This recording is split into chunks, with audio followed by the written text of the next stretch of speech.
विधायक एडवोकेट अभिजीत वंजारी के जनसंपर्क कार्यालय विवाद ने तूल पकड़ लिया है।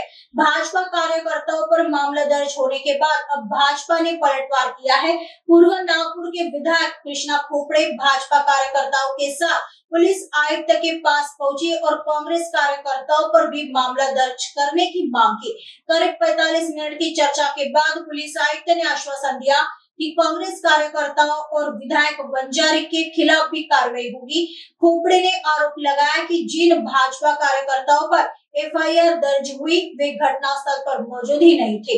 भाजपा ने कांग्रेस कार्यकर्ताओं पर बिना अनुमति पुलिस थाने में घुसकर गाली गलौज और नारेबाजी का आरोप लगाया है। अब देखना होगा कि इस पूरे मामले में पुलिस की आगे की कार्रवाई क्या होती है। पोलीस कमिशनर साहेबांनी आज मान्य केलं आहे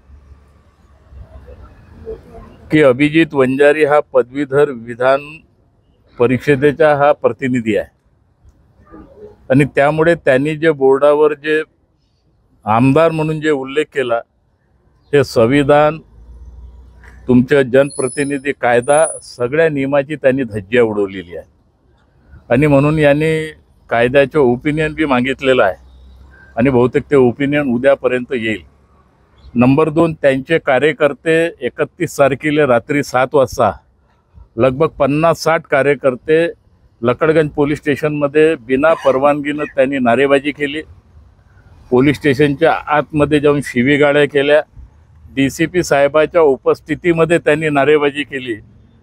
बेकायदेशीर त्यांनी कसल्याही प्रकारची परवानगी घेतली नव्हती आणि त्या 50 जेवढे लोक होते ते सीसीटीव्ही फुटेजमध्ये जेवढे लोक येईल त्या सगळ्यावर कारवाई करण्यात येईल अशा प्रकारचे आश्वासन कमिशनर साहेबांनी दिलं। दुसरा ज्या दिवशी या बोर्डावर कालिंग पोतण्यात आलं आणि त्या कालिंग पोतण्यामध्ये आपण व्हिडिओ बी पाहिला, सीपी साहेबांनी बी आम्ही व्हिडिओ दाखवला। त्याच्यात 7 लोकांच्या वरती 8वा कोणी कार्यकर्ता त्याच्यामध्ये नाही आहे आणि डीसीपी साहेबांनी विधान परिषदेच्या आमदाराच्या पीएने एक यादी त्यांना बनवून दिली पीआयला आणि डीसीपी साहेबाच्या दबावाखाली येऊन हे त्यांनी आमच्या 23 लोकांवर कारवाई करण्याचे काम हे डीसीपी साहेबाच्या माध्यमातून त्या ठिकाणी झालं आहे आणि सीपी साहेबाला आम्ही व्हिडिओ बी दाखवलेला आहे। त्यांनी ते व्हिडिओ बी पाहिला आणि त्यांनी सांगितलं की जे त्याच्यामध्ये नव्हते ते सगळ्याचे नाव आम्ही त्याच्यातून गाढ करणार आहोत आणि ही पॉझिटिव्ह आमची चर्चा झालेली आहे। मी उद्या मुंबईला आहो, मी विधानसभेचे अध्यक्ष राहुलजी नार्वेकर साहेबांना भेटणार आहोत। विधान परिषदेचे सभापती मी त्यांनाही भेटणार आहोत। अनेक निवेदन सुद्धा त्यांना देणार आहोत का या विधान परिषदेच्या आमदारांनी ज्या पद्धतीने संविधान आणि जनप्रतिनिधी कायद्याचे उल्लंघन केलं आहे याच्यावर आपण तत्काळ कारवाई करावी अशा प्रकारची मी विनंती भी त्यांना करणार आहोत आणि निश्चित स्वरूपात हे आंदोलन आमचे सुरू राहील। अगर नजर चुकीने अगर पुन्हा त्यांनी तोच बोर्ड लावण्याचा प्रयत्न केला तर याचे गंभीर परिणाम त्या अभिजीत वंजारीला भोगतणं पडेल।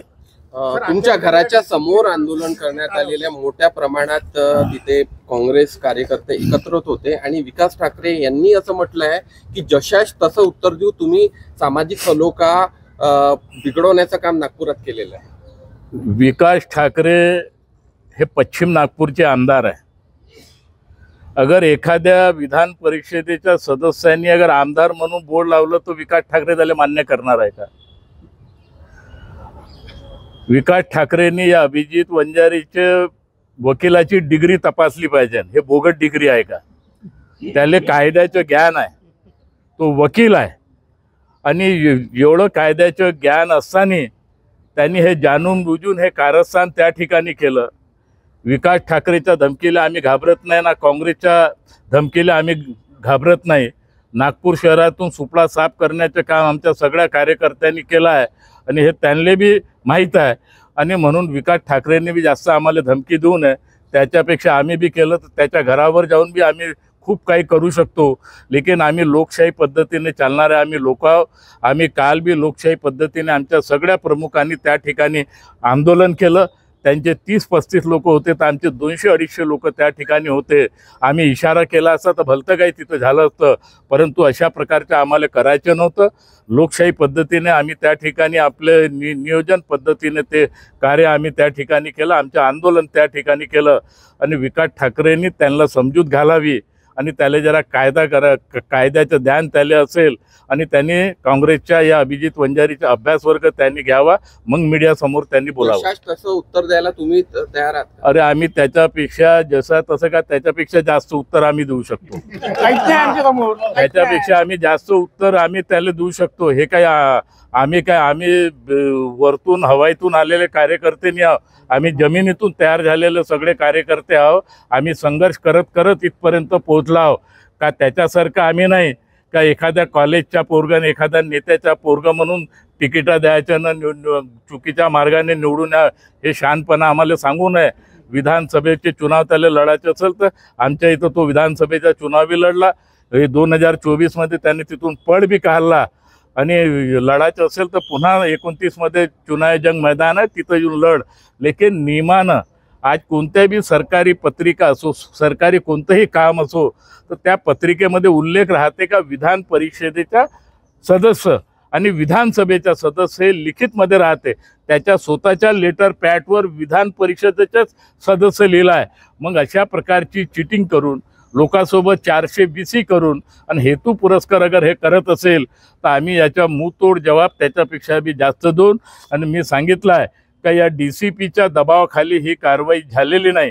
DCPच्या दबावाखाली आमच्या अनेक लोकांना फसवण्याचा प्रयत्न DCPने केला. आपण त्याला तत्काल या झोन 3 मधून हटवावं अशा प्रकारचे आम्ही CP साहेबाला बी विनंती केली आहे आणि त्यांनी सांगितलं आहे का आम्ही याच्यावर ॲक्शन घेतो.